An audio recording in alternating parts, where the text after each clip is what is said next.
54절 보현보살 권발품을 시작하기 전에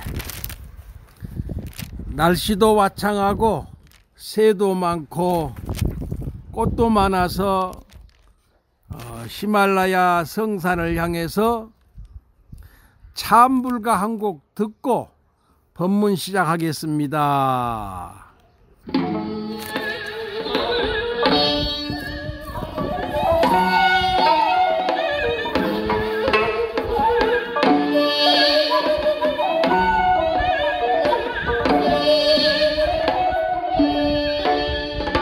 영축산은 방광하며 빛을 발하네.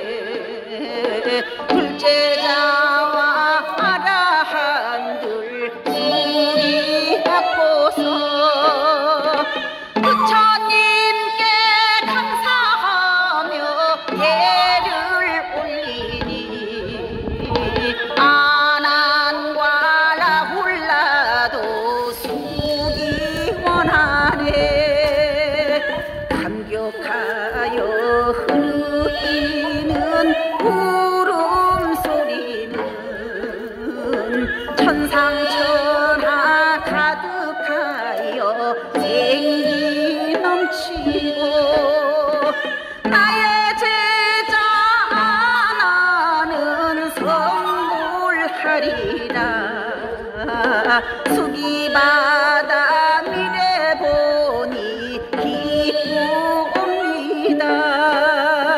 차례대로 수기받고 기뻐들 하고 숙세인연 설법하여 수기 밝히고 정진하면 미래 세상 부처된다니 모든 생명 희망이요 영광입니다.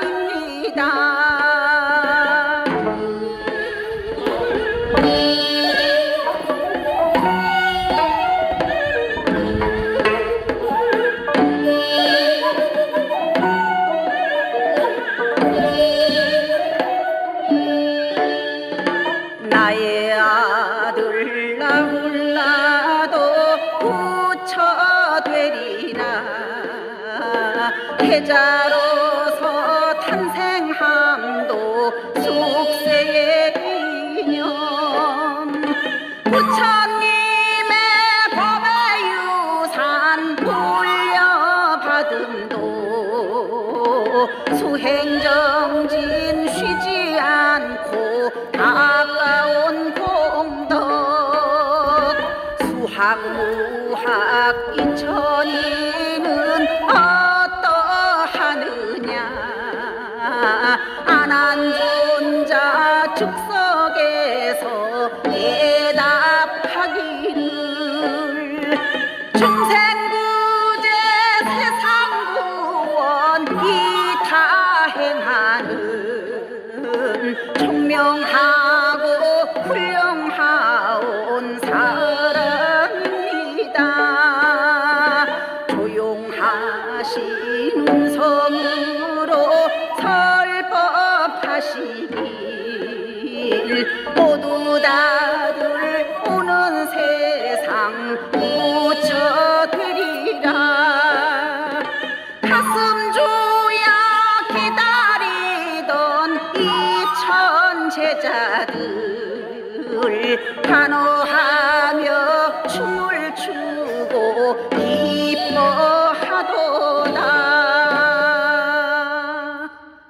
멋졌습니다.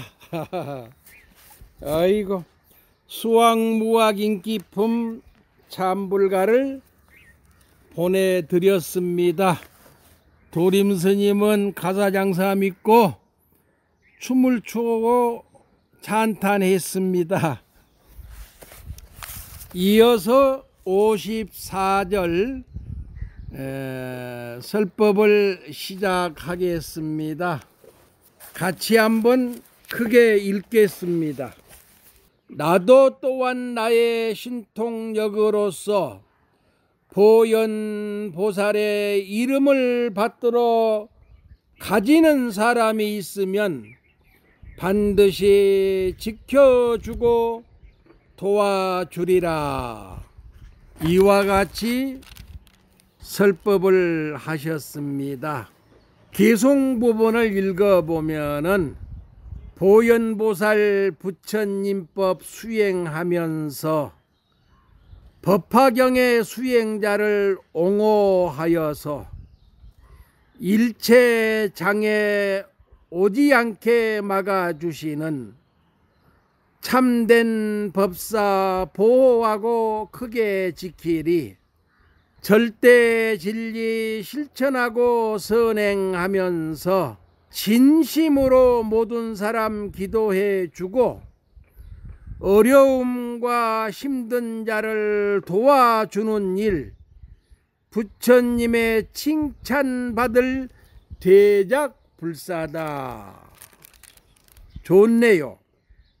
절대진리 실천하고 선행하면서 진심으로 모든 사람 기도해 주고 어렵고 힘든 자를 도와주는 일, 부처님의 칭찬받을 대작불사다.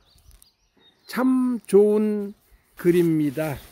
나도 또한 나의 신통력으로, 신통력이라고 하는 게 무엇란 말인가? 하늘을 따라 날아가고 물 위를 걷고 이제 여러 가지 모습으로 신통력에 대해서 설명이 있고 말하고 있습니다만은 부처님도 육신통을 성취하셨다고 합니다만은 이 땅의 진정한 신통력은 어린아이가 탄생하는 것이 위대한 신통력입니다.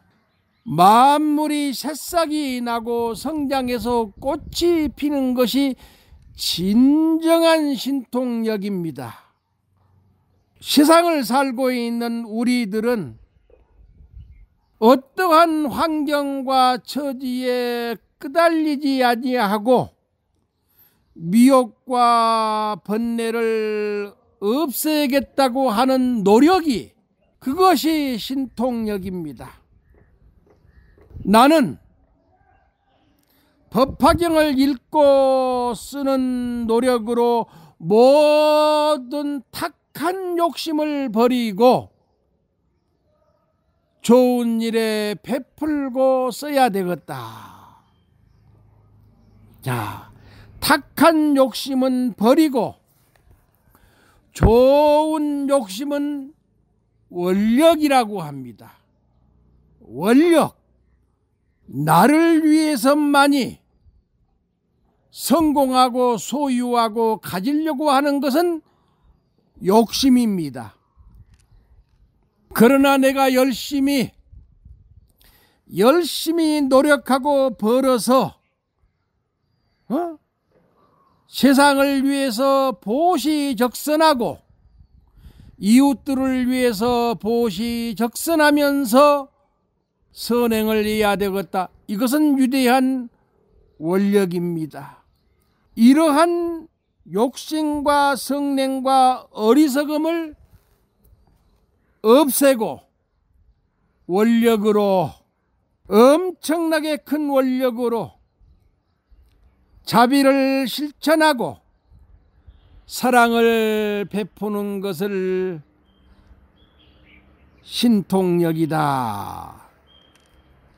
이와 같이 말씀드릴 수가 있기 때문에 여기에서는 부처님의 신통력으로가 아니라 또한 나의 신통력, 보현보살의 신통력으로, 또한 도림 스님의 신통력으로, 또한 모든 100만 법화경 사경행자들의 신통력으로 미혹과 번뇌를 소멸시키고 욕심과 성냉과 어리석음을 소멸시켜서 자비와 사랑으로 세상에 도움이 되고 모든 이웃들한테 도움이 될 수 있는 인생을 사는 것이기 때문에 나의 신통력이다. 이렇게 말씀하십니다. 우리는 끊임없이 법화경을 읽고 쓰고 설법하고 전해야 됩니다. 이게 법의 신통력입니다.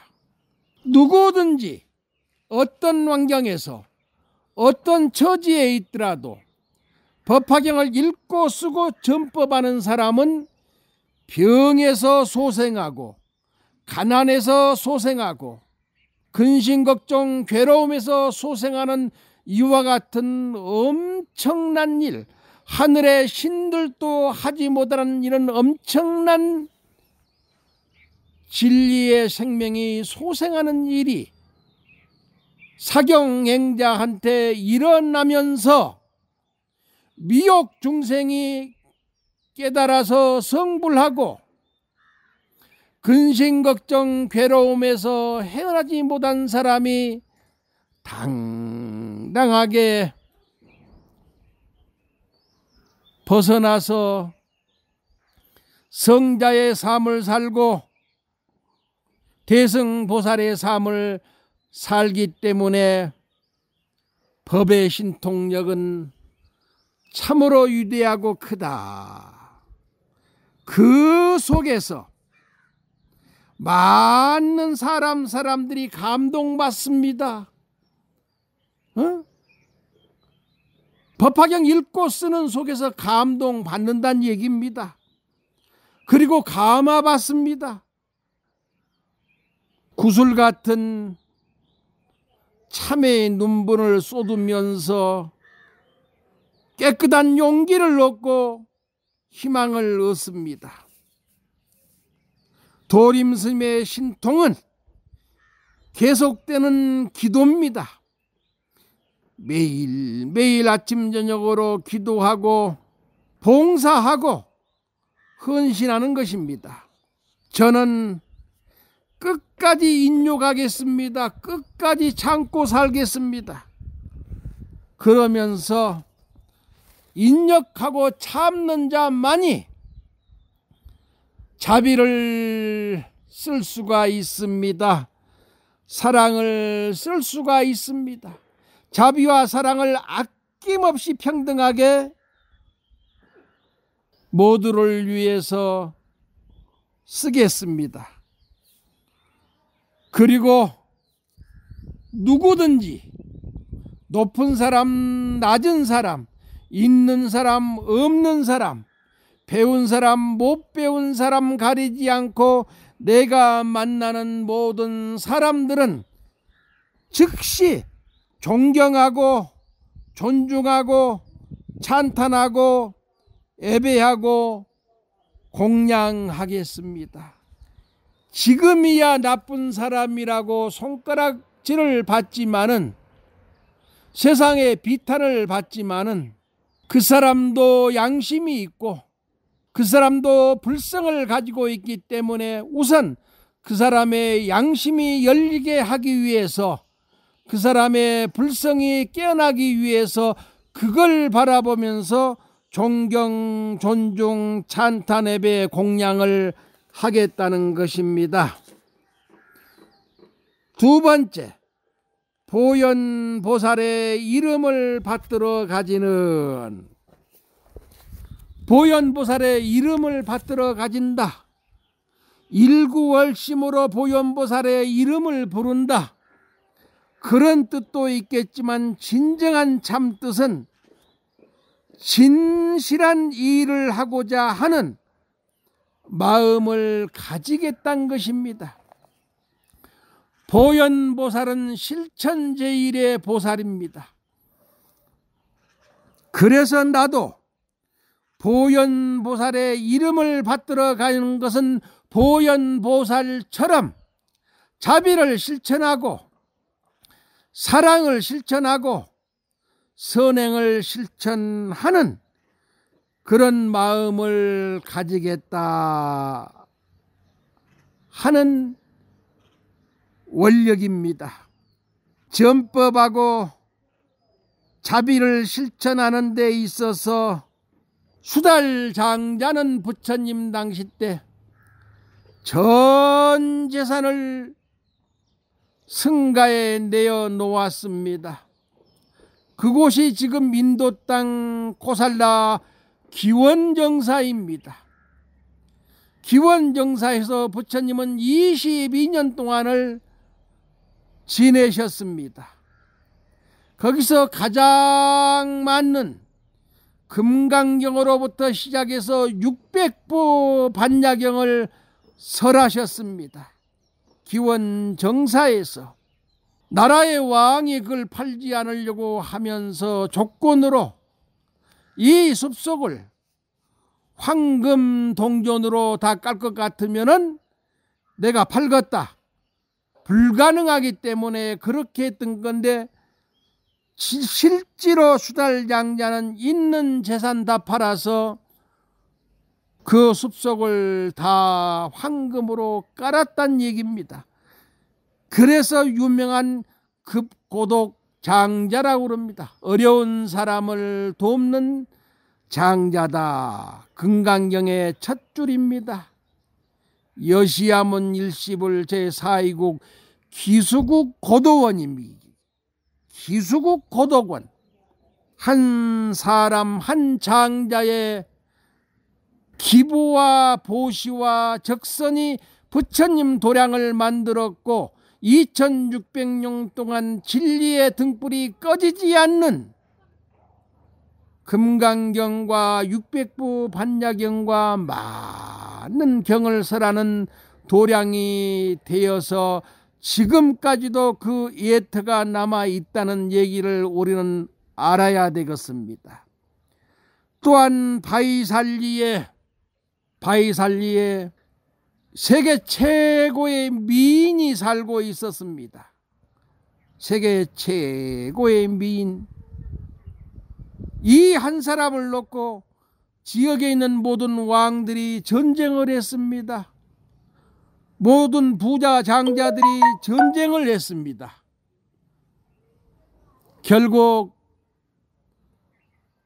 이 젊은 보살은 자기가 가지고 있는 전 재산을 부처님 전에 보시했습니다.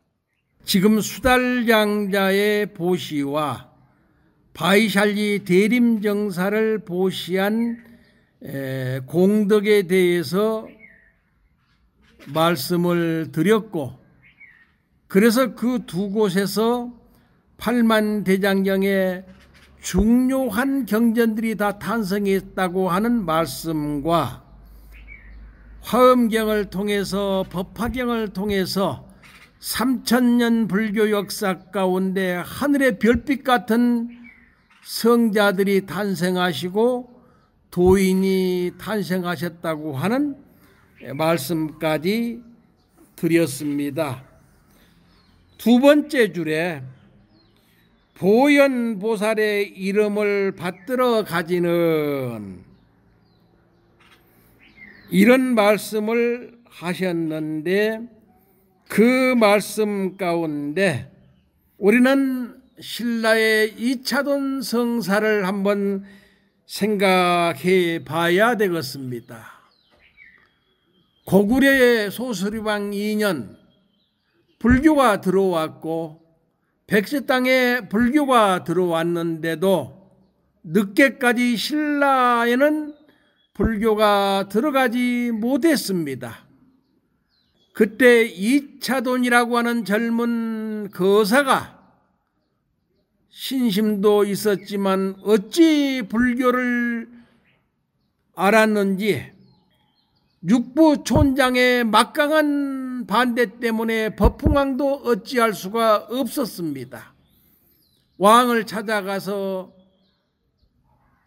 이 나라가 잘되기 위해서는 부처님의 호국불교가 들어와야 되고 부처님의 깨달음의 성불법이 들어와야 됩니다. 지금은 저렇게 반대하니 제가 저 낭산 너머에 흑목사라고 하는 작은 사찰을 하나 불법으로 건립할 테니 그 죄를 물어서 저를 죽이십시오. 목을 치십시오. 그래서 그와 같은 죄로 젊은 거사는 황룡사 분황사가 있는 그곳에서 나라의 국법으로 목을 잘랐고 순교를 했습니다. 목을 자르자 말자 하얀 피가 허공 높이 솟아오르고 하늘에서는 천둥 번개를 치면서 엄청난 일들이 벌어졌습니다. 그리고 또한 그 머리는 강 건너 산 중턱에 떨어졌는데 그곳에 절을 짓고 지금 백률사라고 합니다. 백률사 올라가기 전에 마당에 네 분의 신라 때 애부처님이 돌에 새겨져 계시는데 거기에 가서 그렇게 기도하고 그렇게 염불할 것 같으면은 은혜와 가피를 크게 얻고 소원을 성취한다는 얘기가 신라 때부터 내려오는 소식입니다. 그 이후에 신라에는 이차돈 성사의 순교로 인해서 불교가 들어왔고 지금 현재 대한민국에서 가장 불교가 정법으로 수행되고 성하고 있는 도량도 경상도가 되겠습니다. 두 번째는 허응당 보호대사에 대한 순교입니다. 부처님의 이름을 받들다 보니 보현보살의 이름을 받들다 보니 선행하고 법대로 좋은 일을 하다 보니 모두가 다 목숨을 바쳤다는 얘기입니다. 보호대사가 금강산에서 수행하시고 40이 조금 넘어서 병든 몸으로 남행 저 화엄사 송광사를 향해서 내려가시다가 철원 땅에서 병을 얻으시고 동두천을 지나서 화엄사, 회암사, 애터 그때는 회암사가 990칸이었습니다. 그렇게 엄청난 절이었습니다. 거기에 지금도 무학대사의 순교비와 비석이 있고 거기에 지금도 나홍 대사의 사리탑과 비석이 있고 거기에 그 유명한 지공 큰 스님의 비석과 부도탑이 지금도 남아 있습니다. 모두가 문화재고 국보입니다. 한번 찾아가서 모두 참배하시기 바랍니다. 그 밑에 그 예터가 있습니다. 그 예터가 거기에 국가 사찰로서 왕궁 사찰로서 나라의 기도를 그곳에서 하셨습니다. 마침 문정왕후가 기도 오셨을 때 허응당 보호대사는 차안당이라고 하는 선방에 누워 계시면서 생사의 갈림길에서 오늘 내일을 기다리고 있었습니다. 주지스님의 간곡한 부탁을 받고 문정왕후가 보호스님을 칭견하기 위해서 차안당에 들어가셨습니다. 누워 계신 보호대사한테 삼배를 올리고 하시는 말씀이, 스님이시여, 나라가 풍전등화에 꺼져가고 있고 불교의 정법안장이 지금 막 꺼지는 이 순간에 스님은 무엇을 하기 위해서 누구를 기다리고 여기에 이렇게 누워만 계십니까? 이 한마디에 보호 스님은 벌떡 일어났답니다. 병이 어디 갔느냐 찾아볼 수가 없었답니다. 그래서 거기에서 문종왕후께서 보호 스님을 강남 봉은사 주지로 보내셨습니다. 봉은사에 가가지고 18년 동안 주지하시면서 얼마나 유생들의 박해를 받고 공격을 받았던가, 한순간도 마음 편히 지낼 수가 없어서 봉은사 법당에 들어가서 밤새도록 눈물을 닦으시면서 부처님께 염불하고 불교의 중흥불사를 발언하시고 그렇게 하셨습니다. 어느 날 내려와서 아침 공양을 하고 호주머니에서 손수건을 꺼내서 이렇게 땀을 닦으려고 했더니 저녁내 법당에서 흘린 눈물이 아니고 피눈물이었습니다. 그래서 보호대사 글 가운데 혈루첨포라고 하는 시가 있습니다.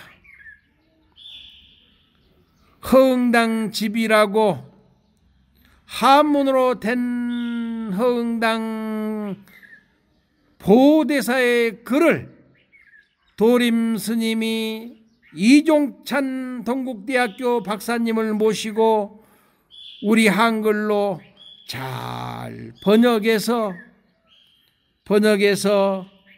세상 책박에 내놓았습니다. 한번 보호대사의 글을 읽어보시기 바랍니다. 거기에 또한 사명대사의 친필이 계십니다.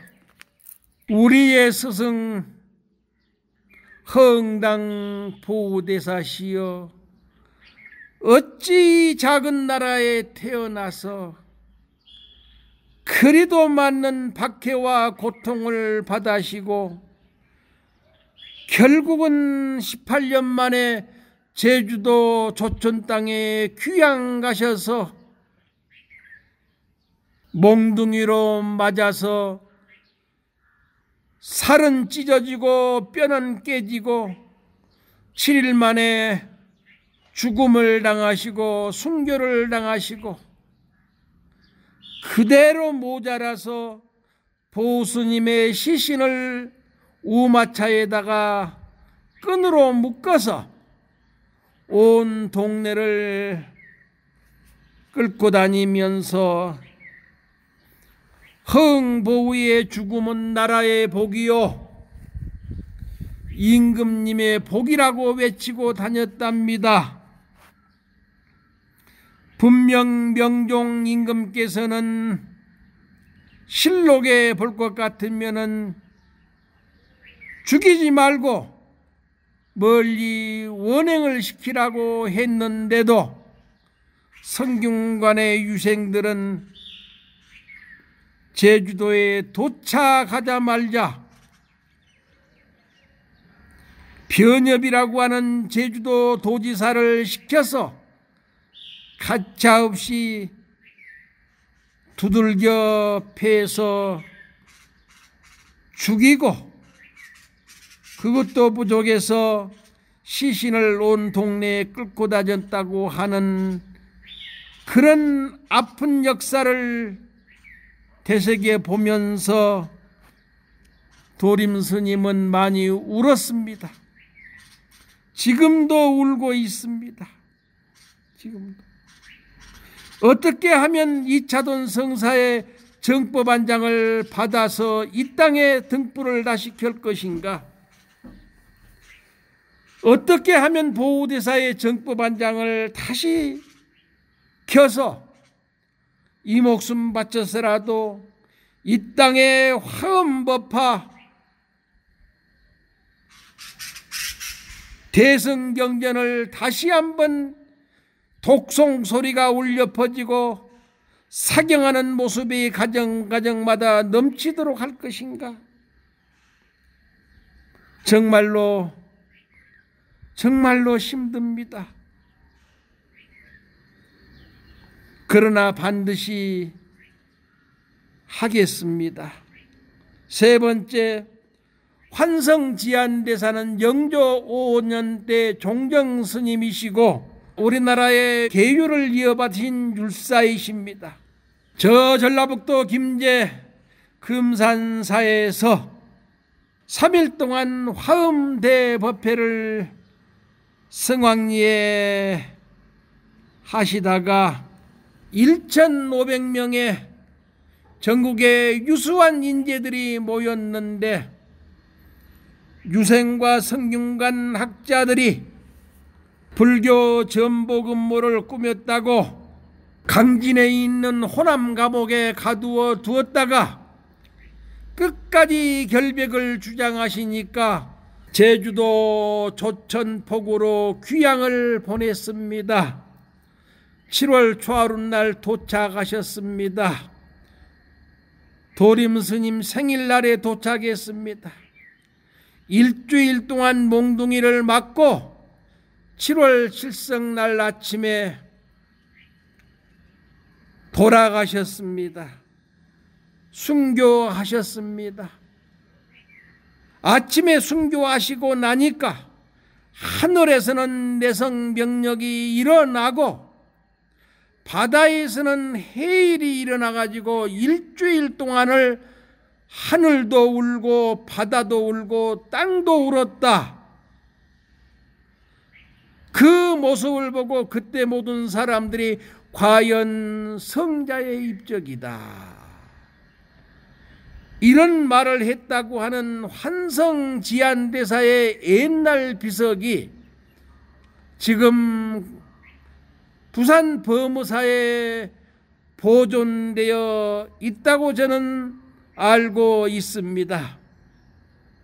이렇게 이차돈 성사의 순교와 허응보대사의 순교와 환성지안대사의 순교가 꺼져가는 대한민국을 임진왜란 때 건졌고 삼국 통일을 이룩했고 그리고 또한 꺼져가는 조선조 불교 탄압 속에서 이 나라 1600년의 불교 역사를 오늘 우리가 이렇게 수행하고 설법하고 부처님을 믿을 수 있게끔 정법안장에 등불을 키워주신 그분들의 공덕입니다. 이게 부처님의 이름을 받던 공덕이고 보현보살의 이름을 받던 공덕이고 이차돈 허응보대사 환성지안대사의 이름을 거룩하게 받던 공덕이 오늘 한국 불교입니다. 이분들의 순교비가 어디에 계시느냐? 이차돈 성사의 순교비는 제주도에 아니 계시지만은 허응보대사, 환성지안대사, 중국 정법대사의 순교비는 제주도 조천 땅에 한라산이 뒤로는 우렁차게 보이고 앞으로는 태평양 태평양 만경창파가 내려다 보인 조천 언덕에 평화통일 불사리탑을 짓고 그 마당에 거룩하고 장엄하고 아름답게 세워 놓았습니다.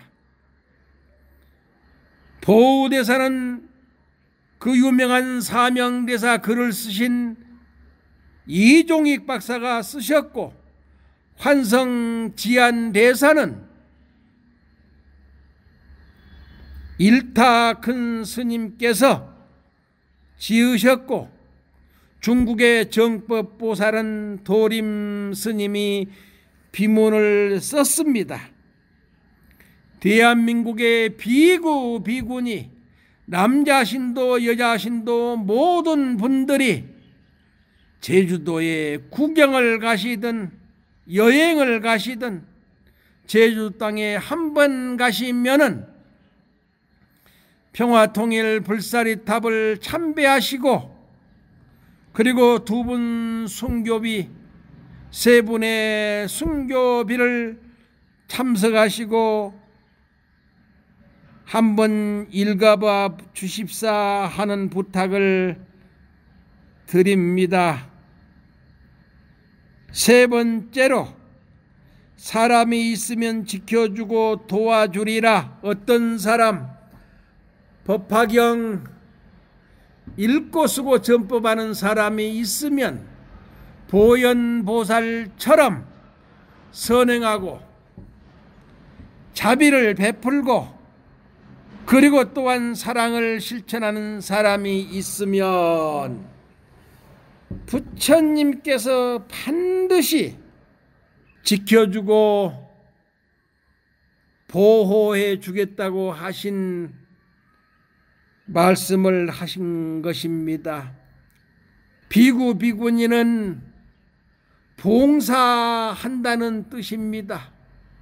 비구, 비구니는 헌신하면서 기도하고 헌신하면서 세상을 위해서, 인류를 위해서, 만 생명을 위해서 자비와 사랑을 실천한다고 하는 그 뜻이 비구, 비구니, 우바세, 우바이입니다. 우리 가정에서 열심히 가정생활 하시면서도 읽고 쓰십시다. 우리 직장에서 열심히 읽고 쓰면서도 우리 봉사하고 헌신하십시다. 그렇게 세상을 살아주면서 언젠가는 남북이 통일될 것입니다. 왜? 제주도의 평화통일 불사리탑이 저 백두산 천지를 딱 맞춰 놓았습니다. 부처님도 백두산 천지를 향해 앉아 계시고, 사리탑 정문도 백두산 천지를 향해서 문을 열어 놓았습니다. 시대의 기운이 돌고 돕니다. 세계의 기운도 돌고 돕니다. 대한민국의 기운도 돌고 돕니다.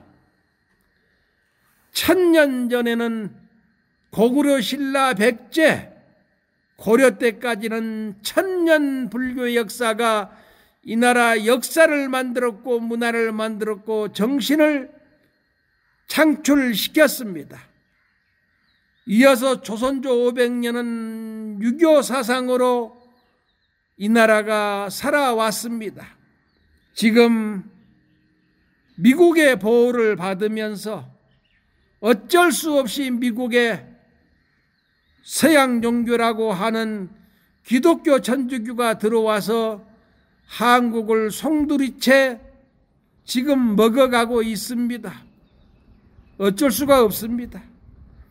앞으로 500년이 갈란가 1000년이 갈란가는 모르겠습니다만은 기독교의 문화로 또 우리는 살아야 됩니다. 그 이후에 다시 불교의 정법안장이 빛을 내면서 밝은 햇불이 소생할 것입니다. 법화경 사경행자와 선행하고 자비와 사랑을 베풀면서 이웃들과 화합하고 소통하고 서로 상생하면서 사는 모든 사람들은 부처님이 지켜주시고 보호하시고 그 소원과 원력은 반드시 이룩하게 해 주신다고 말씀하셨습니다. 히말라야 성산을 바라보면서 54절에 대한 설법을 여기서 마치겠습니다. 감사합니다. 고맙습니다. 모두 성불하십시오.